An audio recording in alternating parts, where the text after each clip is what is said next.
இப்போ நம்ம பார்க்குற வண்டி பார்த்திங்கன்னா நியூ வால்வ் 3230. வண்டி மாடல் பார்த்திங்கன்னா 2017 மாடலு. ஹெச்பி பார்த்திங்கன்னா 39 ஹெச்பி வரும். XT plus. சாதா ஸ்டேரிங் தான். ஃப்ரண்ட்டு டயரில் ஒரு 15% இருக்குது. பேக் டயர் ஒரு 15% இருக்குது. வண்டியில் எக்ஸ்ட்ரா ஃபிட்டிங்குன்னு பார்த்தீங்கன்னா எதுவுமே கிடையாது.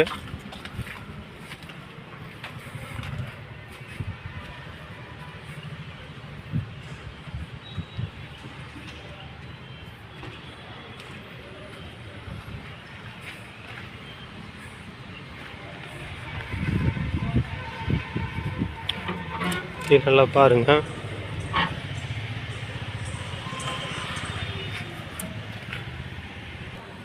இந்த வண்டிக்கு கேட்கக்கூடிய ரேட்டு பார்த்தீங்கன்னா 3,25,000.